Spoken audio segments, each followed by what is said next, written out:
أشهد أن لا إله إلا الله وحده لا شريك له وأشهد أن محمدا عبده ورسوله أما بعد اللهم صل على محمد وعلى آل محمد كما صليت على إبراهيم وعلى آل إبراهيم إنك حميد مجيد اللهم بارك على محمد وعلى آل محمد كما باركت على إبراهيم وعلى آل إبراهيم إنك حميد مجيد.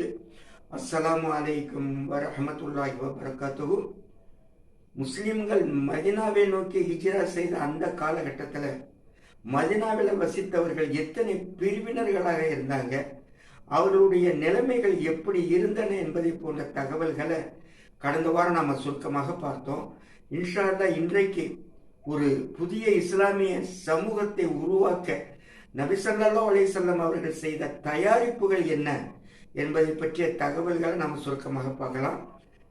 நபி ஸல்லல்லாஹு அலைஹி வஸல்லம் அவர்கள் ஹிஜ்ரி முதல் ஆண்டு ரபியுல் அவ்வல் பிறை 12 வெள்ளிக்கிழமை அன்று, அதாவது கிபி 622 ஆண்டு செப்டம்பர் மாதம் 27 தேதி அன்று மதினாவில் நஜ்ஜார் கிளையாரின் இல்லத்திற்கு வர்றாங்க. முதலாவதாக அபு அய்யூப் அன்சாரி அவர்களுடைய வீட்டிற்கு அருகில் உள்ள இடத்துல இறங்கி இன்ஷா அல்லாஹ் இங்குதான் தங்குமிடம் அமையும் என்று சொல்லிவிட்டு அதன் பிறகு அபு அய்யூப் அன்சாரியின் வீட்டுக்கு சென்று தங்குறாங்க. இந்த நிகழ்வுக்கு பின்பு நபி ஸல்லல்லாஹு அலைஹி வஸல்லம் அவர்கள் மதீனாவில் எடுத்துக்கொண்ட முதல் முயற்சி பள்ளிவாசல் ஒன்றை அமைப்பது. இந்த பள்ளிவாசல் தான் அல் மஸ்ஜித் அன் நபவி, அதாவது நபி அவர்கள் கட்டிய பள்ளிவாசல் என்று சிறப்பாக அழைக்கப்படுகிறது. தன்னுடைய ஒட்டகம் முதலாக மண்டியிட்ட இடத்தையே நபி ஸல்லல்லாஹு அலைஹி வஸல்லம் அவர்கள் பள்ளிவாசல் கட்டுவதற்காக தேர்வு செய்தாங்க. அந்த நிலம் 2 அனாதைகளுக்கு சொந்தமானதாக இருந்தது. அவர்களிடமிருந்து நபி ஸல்லல்லாஹு அலைஹி வஸல்லம் அவர்கள் அதை விலைக்கு வாங்கி கட்டடப் பணிகளை தொடங்கி வச்சாங்க. அதோட அந்த வேலையில அவர்களே நேரடியாக ஈடுபட்டு கல் மண் போன்றவர்களை சுமந்தாங்க. அந்த இடத்துல இணை வைப்பவர்களுடைய சில கபறுகளும் இருந்தன, சில இடிந்த கட்டடத்தினுடைய இடிபாடுகளும் கிடந்தது. அதோட சில பேரித்த மரங்களும் கற்கத்தென்ற மரங்களும் இருந்தன. கபறுகள் தோண்டி எடுக்கப்பட்டு வேறொரு இடத்தில் புதைக்கப்பட்டன. இடுபாடுகளை எல்லாம் அகற்றிவிட்டு அந்த தரை சமமாக்கப்பட்டது. மரங்களை எல்லாம் வெட்டி எடுத்து கிப்லா திசையில வரிசையாக அவைகளை நட்டி வச்சாங்க. அப்போ கிப்லா பைத்துல் முகத்திஸை நோக்கி இருந்தது. பள்ளிவாசலுடைய சுவர்கள் கல்லாலும் மண்ணாலும் கட்டினாங்க. பேரித்த மரங்களின் கீற்றை கொண்டு முகடுகள் அமைக்கப்பட்டன. அதுபோல தூண்கள் எல்லாம் பேரிச்ச மரங்களால் செய்யப்பட்டன. தரையில் உள்ள மணல் தான் தொழுகையினுடைய விரிப்பாக இருந்தது. பள்ளிவாசலுக்கு 3 வாசல்கள் அமைக்கப்பட்டன. பள்ளியினுடைய நீளம் கிப்லாவில் இருந்து 100 முழங்கள் வரை இருந்தது. பள்ளியினுடைய அகலம் அதைவிட சிறிதளவு குறைவாக இருந்தன. பள்ளியினுடைய அஸ்திவாரம் 3 முழத்திற்கு போடப்பட்டது. அதன் பிறகு பள்ளியினுடைய ஒரு பக்கத்துல கல்லாலும் மண்ணாலும் சில அறைகள் கட்டப்பட்டன. பேரித்த மரங்களாலும் அதன் மட்டைகளாலும் அந்த அறையின் முகடுகள் அமைக்கப்பட்டன. இவைகள் நபி ஸல்லல்லாஹு அலைஹி வஸல்லம் அவர்களின் மனைவிமார்களுக்காக கட்டப்பட்ட அறைகள். இந்த அறைகள் கட்டி முடிக்கப்பட்ட பின் நபி ஸல்லல்லாஹு அலைஹி வஸல்லம் அவர்கள் அபு அய்யூப் அன்சாரி ரலியல்லாஹு அன்ஹு அவர்கள் வீட்டிலிருந்து இந்த அறைக்கு மாறி வந்துடுறாங்க. கட்டப்பட்ட அந்த பள்ளிவாசல் தொழுகை நிறைவேற்றுவதற்காக மட்டும் கட்டப்பட்டது கிடையாது. மாறாக முஸ்லிம்கள் மார்க்க கல்வியை கற்றுக்கொள்ளக்கூடிய ஒரு கல்வி கூடமாகவும் இருந்தது. அதுபோல சண்டையிட்டுக் கொண்டிருந்த பல கோத்திரத்தார்கள் பகைமையை மறந்து நட்போடு வாழ்வதற்கு பயிற்சி அளிக்கப்படும் ஒரு சங்கமாகவும் இருந்தது. முஸ்லிம்களுடைய அனைத்து காரியங்களையும் நிர்வகிக்கக்கூடிய, திட்டங்களை நடைமுறைப்படுத்தக்கூடிய ஒரு மையமாகவும், அதுபோல ஆலோசனைகள் நடத்துவதற்குரிய ஒரு மன்றமாகவும் இருந்தது. அது மட்டுமல்ல, வீடு, சொத்து, குடும்பம், பிள்ளைகள் என யாரும் இல்லாத ஏழை நபி தோழர்களுக்கு தங்கும் விடுதியாகவும் அந்த பள்ளிவாசல் இருந்தது. ஹிஜ்ராவினுடைய தொடக்க காலங்களில் தான் அதான் என்று சொல்லப்படுகின்ற வாங்கு மார்க்கமாக்கப்பட்டது. இந்த அழைப்பு முறை எப்படி வந்ததுன்னா, நபி தோழர்கள்ல ஒருவரான அப்துல்லா இப்னு சயீத் இப்னு அப்துல் ரப்பிஹி ரலியல்லாஹு அன்ஹு அவர்கள் அந்த அழைப்பு முறையை கனவுல பார்த்து நபி ஸல்லல்லாஹு அலைஹி வஸல்லம் அவர்கள்ட்ட தெரிவிக்கிறாங்க. அதை நபி ஸல்லல்லாஹு அலைஹி வஸல்லம் அவர்களும் அப்படியே ஏத்துக்கிறாங்க.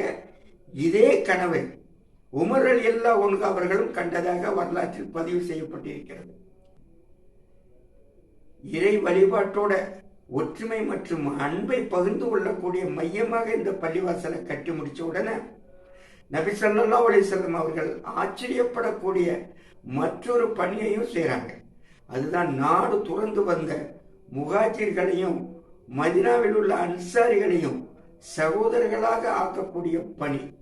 நபி ஸல்லல்லாஹு அலைஹி வஸல்லம் அவர்கள் இந்த இரு சாரார்களுக்கும் இடையில சகோதரத்துவத்தை ஏற்படுத்தினாங்க.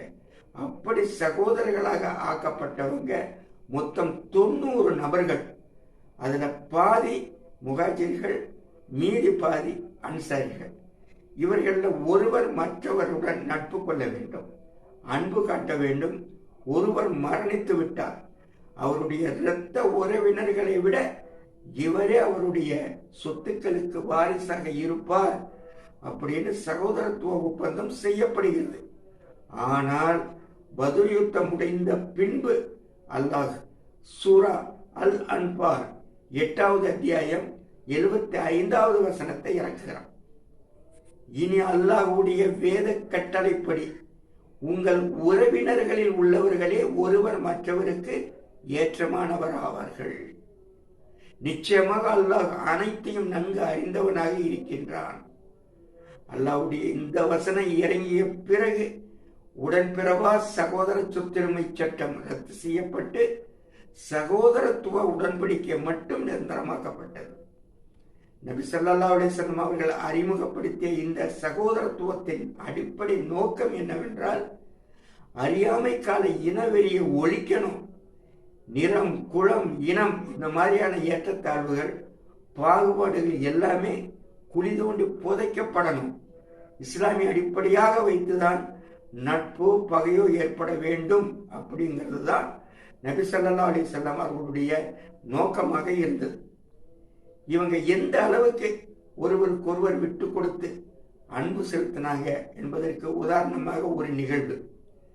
நபி ஸல்லல்லாஹு அலைஹி வஸல்லம் அவர்கள் முஹாஜிரான அப்துல் ரஹ்மான் இப்னு அவுஃப் ரலியல்லாஹு அன்ஹு அவர்களையும் அன்சாரியான ஸஅத் இப்னு ரபியா ரலியல்லாஹு அன்ஹு அவர்களையும் சகோதரர்களாக ஆக்கினாங்க. அப்போ அப்துல் ரஹ்மான் இப்னு அவுஃப் அவர்களிடம் ஸஅத் இப்னு ரபியா ரலியல்லாஹு அன்ஹு அவங்க சொல்றாங்க, அன்சாரிகளிலேயே நான் வசதி வாய்ப்புகள் உள்ள ஒரு பணக்காரன். என் செல்வங்களை 2 பங்குகளாக்கி அதில் ஒரு பங்கை உங்களுக்கு நான் வழங்கி விடுகிறேன். அதுபோல எனக்கு 2 மனைவிகள் இருக்கிறார்கள். அந்த இருவரில் ஒருவரை நீங்கள் தேர்வு செய்து கொள்ளுங்கள். அந்த பெண்ணை நான் தலாக் செய்து விடுகிறேன். அவளுடைய இத்தகாலம் முடிந்த பிறகு நீங்கள் அந்த பெண்ணை மணமுடித்துக் கொள்ளுங்கள் என்று சொன்ன உடனே அப்துல் ரஹ்மான் இப்னு அவுஃப் ரலியல்லாஹு அன்ஹு அவங்க சொல்றாங்க, அல்லாஹ் உங்களுக்கு நலமும் வளமும் வழங்கட்டும். எனக்கு நீங்க கடைத்தெரு எங்க இருக்கிறது என்பதை மட்டும் காட்டுங்க, அது போதும் என்று கூறிவிட்டார்கள். யூதர்களின் கைனுகா கூத்தரத்தாருடைய கடைத்தெரு அவர்களுக்கு காட்டப்படுகிறது. அப்துல் ரஹ்மான் ரலியல்லாஹு அன்ஹு அவர்கள் அந்த கடைத்தெருவுக்கு போய் வியாபாரம் செய்து கொஞ்சம் பாலாடை கட்டி அதோட வெண்ணெய் இவைகளில் லாபமாக பெற்று வீடு திரும்புறாங்க. அதுபோல தொடர்ச்சியாக வியாபாரத்திற்கு சென்று சிறிது காலத்திலேயே அதிக அளவு பொருள் ஈட்டி ஒரு திறமையான வியாபாரியாக ஆகிவிடுகிறார்கள். அதுபோல நபி ஸல்லல்லாஹு அலைஹி வஸல்லம் அவர்களிடம் அந்த அன்சாரிகள், எங்களுக்கும் எங்களுடைய சகோதரர்களான முஹாஜிர்களுக்கும் நல்ல பலன் தரக்கூடிய எங்களுடைய பேரித்த மரங்களை பங்கு பிரிச்சு கொடுங்க அப்படின்னு கேட்கிறாங்க. ஆனா நபி ஸல்லல்லாஹு அலைஹி வஸல்லம் அவர்கள் மறுத்துறாங்க. அப்படின்னா எங்களோடு அவர்கள் பாடுபடட்டும், அதன் மூலம் கிடைக்கக்கூடிய லாபத்திலாவது அவர்கள் எங்களோட கூட்டாளியாகட்டும் அப்படின்னு அந்த அன்சாரிகள் சொல்றாங்க. இந்த கருத்தை முஹாஜிர்கள் ஏத்துக்கிறாங்க. இந்த மாதிரி முஹாஜிர்கள் மீது அன்சாரிகள் கொண்டிருந்த ஆழமான பிரியத்தையும் மன தூய்மையையும் தியாகத்தையும் விட்டு கொடுக்கும் தன்மையையும் கொண்டிருந்தார்கள் என்பதற்கு நாம் சொன்ன இந்த நிகழ்வு ஒரு உதாரணம் தான். முஹாஜிர்கள் தங்கள் அன்சாரி தோழர்கள் செய்த உபகாரத்தை எந்த அளவுக்கு மதிச்சாங்கன்னா, அந்த உபகாரத்திலிருந்து தங்களுக்கு அவசியமான தேவைக்கு மட்டும் எடுத்துக்கொண்டு பயனடைந்தார்கள் என்பதையும், அவர்களிடமிருந்து பேராசை கொண்டு தேவைக்கு அதிகமானவற்றை பெற்றுக் கொள்ளவில்லை என்பதையும் இது போன்ற பல உதாரணங்களை கொண்டு நாம தெளிவாக தெரிந்து கொள்ளலாம். முஸ்லிம்கள் சந்திச்ச பல பிரச்சனைகளுக்கு நபி ஸல்லல்லாஹு அலைஹி வஸல்லம் அவர்கள் அறிமுகப்படுத்திய இந்த சகோதரத்துவ உடன்படிக்கை ஒரு அறிவுபூர்வமான தீர்வாகவும் நுட்பமான ஒரு அரசியல் நடவடிக்கையாகவும் இருந்தது என்பதை யாராலும் மறுக்க முடியாது. இறை நம்பிக்கையாளர்களுக்கு மத்தியில இந்த சகோதரத்துவ உடன்படிக்கை உறுதியான ஒரு நல்ல பலனை கொடுத்த மாதிரி, அவர்களுக்கு இடையில அறியாமை காலத்தில் ஏற்பட்ட மனக்கசப்பையும் குரோதத்தையும் நீக்கும் விதமாக நபி ஸல்லல்லாஹு அலைஹி வஸல்லம் அவர்கள் ஒரு இஸ்லாமிய நட்பு உடன்படிக்கையையும் ஏற்படுத்துறாங்க. இந்த ஒப்பந்தங்கள் மூலமாக பரம்பரையாக அவர்களுக்குள் ஏற்பட்டிருந்த அந்த இன வெறி உணர்வுகளை நபி ஸல்லல்லாஹு அலைஹி வஸல்லம் அவர்கள் ஒழிச்சாங்க. அதுபோல ஒருங்கிணைந்த இஸ்லாமிய ஒற்றுமையை அவர்களுக்குள்ள உருவாக்கினாங்க. இவ்வாறாக அந்த இறை நம்பிக்கையாளர்கள் தங்களுக்குள் உடன்படிக்கை செய்து கொண்ட நட்பு ஒப்பந்தத்தின் சில முக்கிய அம்சங்களை மட்டும் நாம தெரிந்து கொள்ளலாம். ஏனைய மக்களை தவிர்த்து முஸ்லிம்கள் அனைவரும் ஒரே சமுதாயத்தவர். அனைத்து இறை நம்பிக்கையாளர்களும் தங்களுக்குள் நீதமாக நடந்து கொள்ள வேண்டும். பொதுவாக இறை நம்பிக்கையாளர்கள் தங்களுக்கு மத்தியில் சிரமத்தில் இருப்பவர்களுக்கு அழகிய முறையில் உதவ வேண்டும். தங்களில் கிளர்ச்சி செய்பவர்கள், மூமின்களுக்கு மத்தியில் அநியாயம் செய்பவர்கள், பாவமான காரியம் செய்பவர்கள், வரம்பு மீறுபவர்கள், விஷமத்தனம் செய்பவர்கள், இது போன்றவர்களை இறை நம்பிக்கையாளர்கள் ஒன்று கூடி எதிர்க்க வேண்டும். இவ்வாறு வழிதவறியவர் தங்களுடைய சொந்த பிள்ளையாக இருந்தாலும் சரியே, நியாயமான தீர்ப்பு நிலைநாட்டப்பட வேண்டும். ஒரு இறை நம்பிக்கையாளருக்கு எதிராக ஒரு காபிருக்கு உதவி செய்யக்கூடாது. யூதர்களில் யார் நம்மை பின்பற்றுகிறார்களோ அவர்களுக்கு உதவி செய்யப்படும். அவர்களுடன் அழகிய முறையில் நடந்து கொள்ளப்படும். அவர் மீது எந்த அநியாயமும் இழைக்கப்பட மாட்டாது. அவருக்கு எதிராக பிறருக்கு உதவி செய்யவும் கூடாது. அல்லாஹ்வின் பாதையில் போர் செய்யும் போது நீதமின்றி ஒரு இறை நம்பிக்கையாளரை விட்டுவிட்டு அந்நியருடன் சமாதான உடன்படிக்கை செய்து கொள்ளக்கூடாது. இறை நம்பிக்கையாளர்களே, யார் ஒருவர் அல்லாஹ்வின் பாதையில் போர் செய்யும் பொழுது தவறுதலாக தங்களில் ஒருவரை கொன்று விடுவாரோ அவருக்கு அனைத்து இறை நம்பிக்கையாளர்களும் பாதுகாப்பு கொடுக்க வேண்டும். ஒரு முஸ்லிம் மற்றொரு மூமினை குற்றமின்றி கொலை செய்து விட்டதற்கு தக்க ஆதாரம் இருந்தால் அவரையும் பழிக்கு பழி கொலை செய்யப்படும். ஆனால் கொலை செய்யப்பட்டவரின் உறவினர் மன்னித்து விட்டால் அவர் விடுவிக்கப்படுவார். இறை நம்பிக்கையாளர் ஒரு விஷமக்காரனுக்கு, கலகம் செய்பவனுக்கு உதவி செய்யக்கூடாது. அவனுக்கு அடைக்கலம் கொடுக்க கூடாது. எவர் ஒருவர் ஒரு விஷமக்காரனுக்கு உதவி செய்கிறாரோ அல்லது அடைக்கலம் கொடுக்கிறாரோ அவருக்கு மறுமையில் அல்லாஹ்வுடைய சாபமும் கோபமும் உண்டு.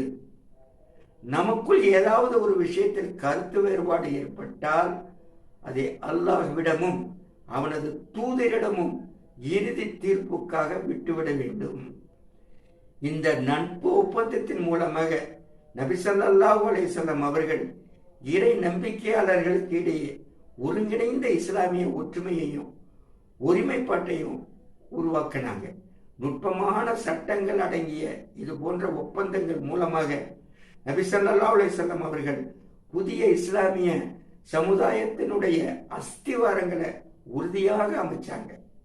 அடுத்து நபி ஸல்லல்லாஹு அலைஹி வஸல்லம் அவர்கள் செய்தது, இந்த சமுதாயம் ஆன்மீக சிறப்புகளை பெற்று மேன்மக்களாக வாழ வேண்டும் என்பதற்காக முஸ்லிம்களுக்கு ஆன்மீக பயிற்சி கொடுத்தாங்க. அவ்வப்போது முஸ்லிம்களுக்கு மார்க்க சட்டங்களையும் மனித வாழ்வை தூய்மையாக்கும் நல்ல ஒழுக்கங்களையும் போதித்து வந்தாங்க. இவ்வாறாக அந்த முஸ்லிம்களுடைய உள்ளங்களை ஒவ்வொரு அசுத்தத்திலிருந்தும் தூய்மைப்படுத்தி உயர் பண்புகளை கடைபிடிக்க ஆர்வம் ஊட்டினாங்க. இந்த மாதிரி அவர்கள் அந்த முஸ்லிம்களுக்கு கொடுத்த ஒழுக்க பயிற்சிகளும் போதனைகளும் அவர்களை மேன்மக்களாக உயர்த்தி காட்டியது. அவங்க கொடுத்த அந்த பயிற்சிகள்ல ஒரு சில பிரபலமானதை மட்டும் இப்ப நாம பார்க்கலாம். நபி ஸல்லல்லாஹு அலைஹி வஸல்லம் அவர்களிடம் இஸ்லாமில் சிறந்த அமல் எது என்று கேட்டதற்கு, உணவளிப்பது, தெரிந்தவர்களுக்கும் தெரியாதவருக்கும் சலாம் கூறுவது என்று பதில் சொன்னாங்க. யூத பாதிரியாராக இருந்த இஸ்லாத்தை தழுவிய அப்துல்லா இப்னு சலாம் ரலியல்லாஹு அன்ஹு அவங்க சொல்றாங்க, மதீனாவில் நபி ஸல்லல்லாஹு அலைஹி வஸல்லம் அவர்களை முதலாக சந்திக்க போன போது அவங்க முகத்தை உத்து பார்த்தேன். அது பொய்யரின் முகமல்ல அப்படிங்கறத தெளிவாக நான் புரிஞ்சுக்கிட்டேன். அவருடைய பேச்சில முதலாவதாக நான் கேட்ட உபதேசம் இதுதான், மக்களே, சலாம் சொல்லும் பழக்கத்தை உங்களுக்குள் வழக்கமாக்கிக் கொள்ளுங்கள், உணவளியுங்கள், உறவினர்களுடன் சேர்ந்து வாழுங்கள், இரவில் மக்கள் உறங்கிக் கொண்டிருக்கும் போது நீங்கள் எழுந்து தொழுவுங்கள், நீங்கள் நிம்மதியாக சுவனம் செல்வீர்கள். இது கூட யாருடைய தீங்குகளால் ஒருவரின் அண்டை வீட்டார் நிம்மதி இல்லாமல் போவாரோ அவர் சுவனம் செல்ல மாட்டார். எவரின் நாவு கைகளில் தீங்கில் இருந்து முஸ்லிம்கள் பாதுகாப்பு பெற்றாரோ அவரே முஸ்லிம் ஆவார். தனக்கு விரும்புவதை தனது சகோதரனுக்கும் விரும்பும் வரை நீங்கள் இறை நம்பிக்கையாளராக மாட்டீர்கள். அனைத்து மூமின்களும் ஒரே மனிதரை போலாவார். அவருடைய கண்ணுக்கு வலி என்றால் அவரின் அனைத்து உறுப்புகளும் வருந்துகின்றன. அவருக்கு தலைவலி ஏற்பட்டால் அனைத்து உறுப்புகளும் அதனால் வேதனை அடைகின்றன. ஒரு மூமின் மற்றொரு மூமினுக்கு ஒரு கட்டடத்தை போன்றவர் ஆவார். கட்டடத்தின் ஒரு பகுதி மற்ற பகுதிகளுக்கு வலு சேர்க்கிறது. பகைமை கொள்ளாதீர்கள், பொறாமை கொள்ளாதீர்கள், புறக்கணிக்காதீர்கள், சகோதரர்களாக அல்லாஹ்வின் அடிமையாக வாழுங்கள்.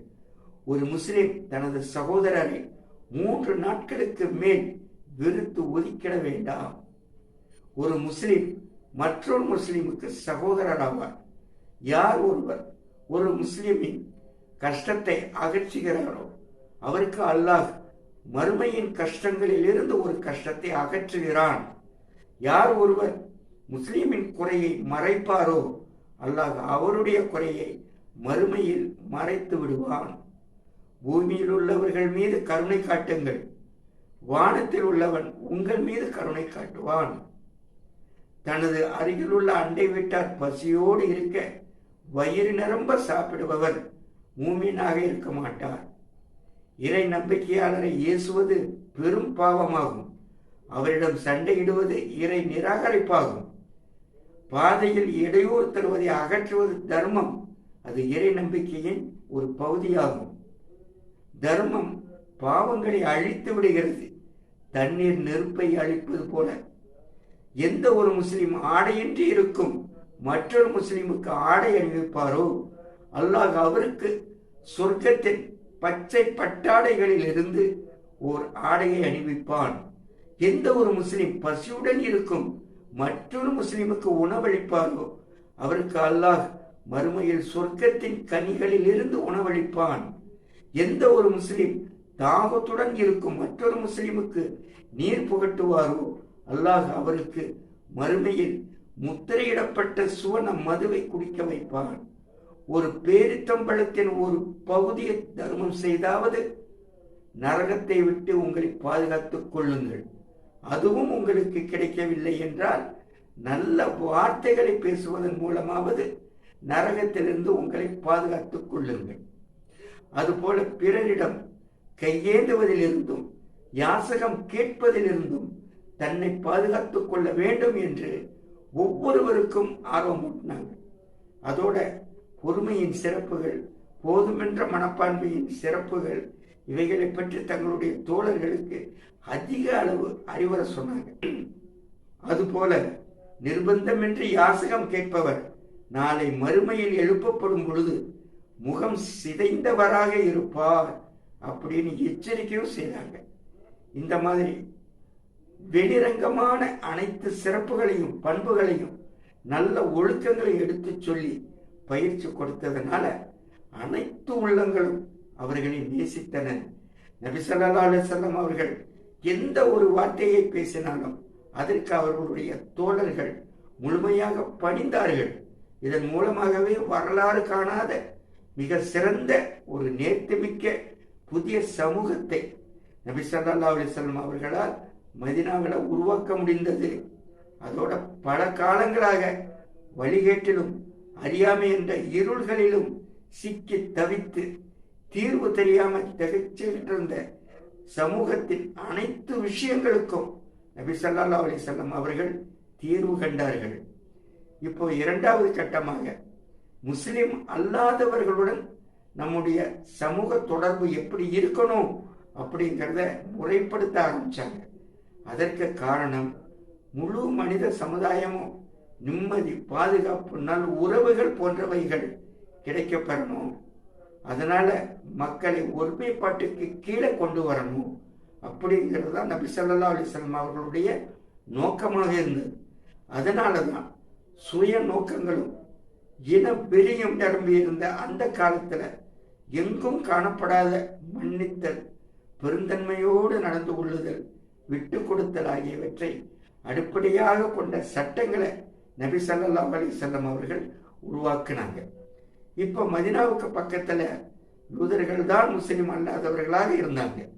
இவர்கள் முஸ்லிம்களின் மீது உள்ளத்துல பகைமையை வச்சுக்கிட்டு இருந்தாலும் வெளிப்படையாக முஸ்லிம்களை எதிர்க்கல, அவர்களிடத்துல சண்டை சச்சரவுகளும் செய்யல. அதனால நபி ஸல்லல்லாஹு அலைஹி வஸல்லம் அவர்கள் யூதர்களுடன் நல்லுறவு உடன்படிக்கை ஒன்றை ஏற்படுத்திக் கொண்டார்கள். அதன் மூலமாக அவர்களுடைய செல்வத்திலும் மதத்திலும் முழு சுதந்திரம் அளித்தார்கள். மாறாக அவர்களை மதீனாவை விட்டு விரட்ட வேண்டும் என்றோ அல்லது அவர்களுடைய சொத்துக்களை பறிமுதல் செய்ய வேண்டும் என்றோ அவங்க நினைக்கல. அதை அவங்க செய்யவும் இல்லை. இப்ப நபி ஸல்லல்லாஹு அலைஹி வஸல்லம் அவர்கள் யூதர்களுடன் செய்து கொண்ட உடன்படிக்கையின் சில முக்கிய அம்சங்களை மட்டும் நாம தெரிந்து கொள்ளலாம்.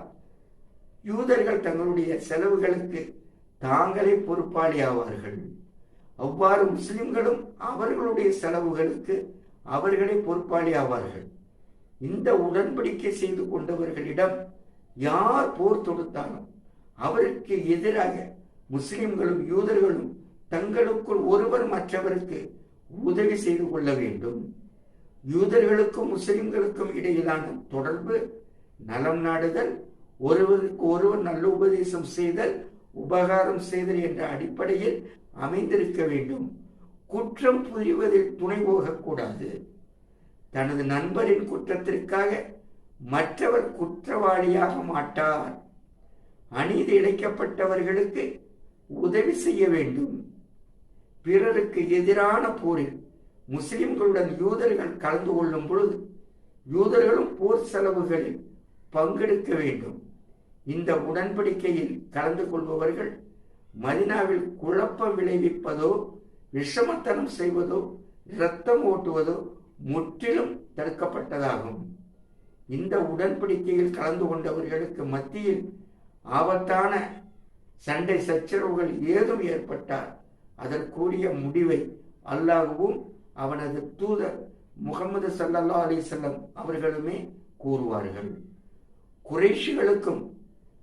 குறைஷிகளுக்கு உதவி செய்பவர்களுக்கும் பாதுகாப்பு கொடுக்க கூடாது.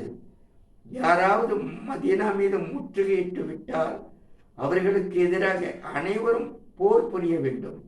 தங்களுக்குள் உதவி செய்து கொள்ள வேண்டும். இந்த உடன்படிக்கை அநியாயக்காரனையும் குற்றவாளியையும் தண்டனையிலிருந்து பாதுகாக்காது. இவ்வாறாக ஏற்படுத்தப்பட்ட இந்த உடன்படிக்கை ஒப்பந்தம் மதினாவையும் அதை சுற்றியுள்ள பகுதிகளையும் ஒற்றுமை மிக்க நாடாக மாற்றி அந்த நாட்டின் தலைநகரமாக மதினா இருந்தது. அந்த நாட்டின் தலைவராக அல்லாஹ்வின் தூதர் முகமது நபி ஸல்லல்லாஹு அலைஹி வஸல்லம் அவர்கள் இருந்தார்கள். அந்த நாட்டின் முழுமையான அதிகாரமும் ஆளுமையும் முஸ்லிம்களுக்கே இருந்தன. அல்ஹம்துலில்லாஹ். இதன் தொடர்ச்சியாக குறைஷிகள் அப்துல்லா இப்னு உபையுடன் தொடர்பு கொண்டு அவனை தன் பக்கம் வளைத்துக் கொண்டு மதினா மீது மிரட்டல் விடும் செய்திகளை இன்ஷா அல்லாஹ் அடுத்த வாரம் நாம் சுருக்கமாக பார்க்கலாம். இப்போ எதை நாம் கேட்டோமோ அதை புரிந்து கொண்டு அதை நினைவில் வைத்துக் கொள்ளும் சக்தியை வல்ல ரஹ்மான் நமக்கு தந்தருள் புரிவானாக. அஸ்ஸலாமு அலைக்கும் வரஹ்மத்துல்லாஹி வபரகாத்துஹு.